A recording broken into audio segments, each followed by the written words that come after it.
आज की इस प्रवर्तमान ज्ञान गोष्ठी में मेरा प्रतिवाद ओम नमः सिद्धेभ्यः। यहाँ पर उपस्थित आदरणीय अध्यक्ष महोदय, माननीय निर्णायकगण, विशिष्ट अतिथि एवं सभी साधु भाइयों, मेरा श्रद्धापूर्ण नमस्कार। आज की इस प्रवर्तमान ज्ञान गोष्ठी में मेरा प्रतिवाद बिंदु है मध्य की चार भावना का स्वरूप, अर्थात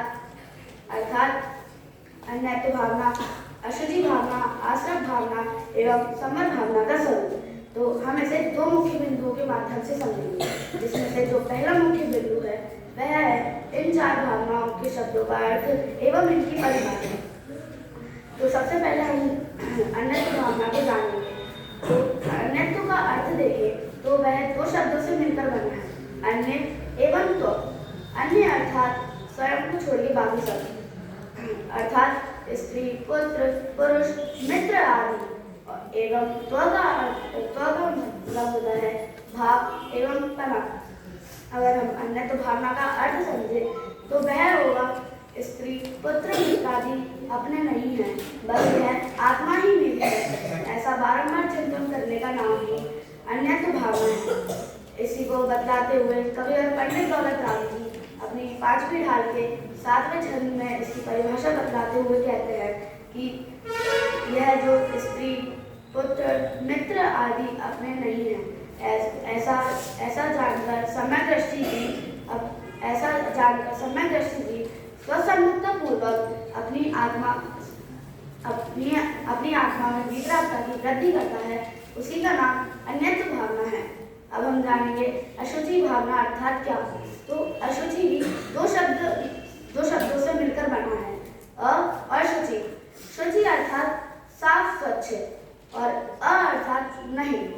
अगर हम अशुचि भावना का अर्थ देखें तो वह होगा जो साफ स्वच्छ नहीं है, ऐसा जो मलिन देह है और जो अपनी आत्मा शुद्ध चैतन्य पदार्थ है, ऐसा इस प्रकार जानकर अपनी आत्मा का बारंबार चिंतन करने का नाम ही अशुचि भावना है। इसी को बताते हुए कवि और पंडित दौलत राम जी अपने 5वें ढाल के 8वें छंद में इसकी परिभाषा लिखते हुए कहते हैं कि 8वें छंद में बताते हुए लिखते हैं कि जो यह शरीर है इसका स्वभाव ही अशुचिमय एवं अशुद्ध है, और जो अपनी आत्मा है वह स्वभाव से ही शुचिमय एवं शुद्ध चैतन्य पदार्थ है। इस प्रकार जो यह सम्यकदर्शी जीव है वह स्वसन्मुक्ता पूर्वक अपनी पर्याय में पवित्रता की वृद्धि करता है, इसी का नाम अशुचि भावना है। अब हम आश्रम भावना को जानेंगे। आश्रम भावना के लिए हमें पहले आश्रम को समझना पड़ेगा। अगर हम आश्रम की सबसे सरल से सरल परिभाषा जाने तो वह होगा कर्मों के आने के द्वार को ही आश्रम कहते हैं, और जो यह कर्म है वह जीव के लिए हितकारक नहीं है। ये जीव का ना हित करते हैं ना अहित करते हैं। इसलिए इन आश्रमों को त्याग कर हमें आश्रम भावना को धारण करना चाहिए। इसी को बताते हुए कवि और पंडित दौलत राम जी अपनी 5वीं ढाल के 9वें छंद में लिखते हैं कि जो यह आश्रम है वह इस जीव का कुछ नहीं करने वाले, ना हित करते हैं ना अहित करते हैं। इस प्रकार जानकर सम्यक दृष्टि जीव अपनी स्वसन्मुक्ता पूर्वक अपनी आत्मा में वितरागता की वृद्धि करता है, उसी का नाम आश्रम भावना है। अब हम समर भावना जानेंगे। इसके लिए हम पहले समर को जानेंगे कि समर क्या है। समर अर्थात कर्मों का आना रुक जाना, अर्थात कर्म ना आना। और तो समर भावना अर्थात कर्मों का आना रुक जाना। जितने अंश में शुद्धता प्रकट होती है उतने ही अंश में हमें समर प्राप्त होता है, और जब पूर्ण शुद्धता प्रकट होती है तब हमें समर प्रकट होता है, और इसी को समर भावना कहते हैं। फिर अब हम दूसरे मुख्य बिंदु को समझेंगे, जो है इन चारों भावनाओं का स्वरूप, इन चारों भावनाओं का वर्णन।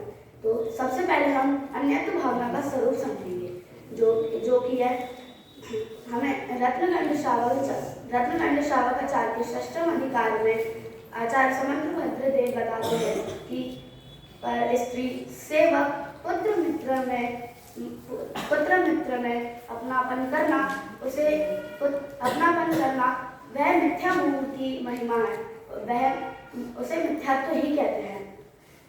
फिर अशुद्धि भावना का स्वरूप जानेंगे। तो जो यह खून, जो यह रक्त, मांस, हड्डी, जो यह अशुद्धिमय है, वह ऐसा जो शरीर है, उससे प्रेम राग कौन ही करेगा, अर्थात कोई नहीं करेगा। इसी को बतलाते हुए आचार्य पूज्यपाद स्वामी अपने इष्टोपदेश ग्रंथ के 18वें श्लोक में बताते हैं, भवन्ति प्राप्य यत् संगम अशुचिनि शुचिन्यपि सकाय संततापाय तदर्थम प्रार्थना प्रथा। अर्थात जो ये ऐसा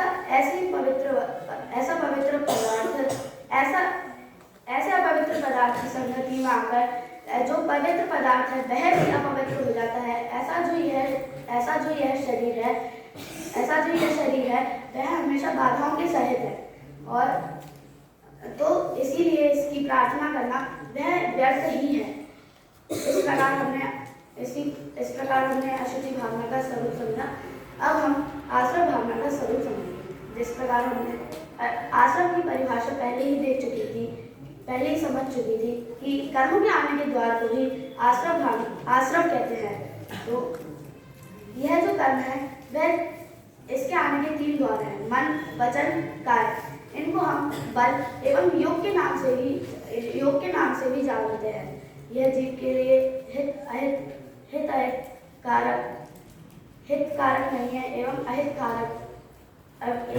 कारक भी नहीं है। इसीलिए ऐसा निर्णय करके इन आश्रमों को छोड़ना ही आश्रम भावना है। एवं अब हम आखिर में सम्मर भावना का स्वरूप समझेंगे। जो है सम्मर की परिभाषा हमने पहले ही जान चुकी थी, जो है कर्मों का आना बदलाना एवं कर्म ना आना, इसी का नाम सम्मर है। और जो यह कर्म है वह अपने आत्मा के ध्यान से एवं आत्मानुभव से ही रुक सकते हैं। इसीलिए हमें आत्म ध्यान करना चाहिए और समर भावना को धारण करना चाहिए। अंत में मैं बस यही कहना चाहता हूँ कि हम भी इन 12 भावना को समझे एवं मुक्ता भाव धारण करें। इसी मंगल भावना से मैं अपनी वाणी को विराम देता हूँ।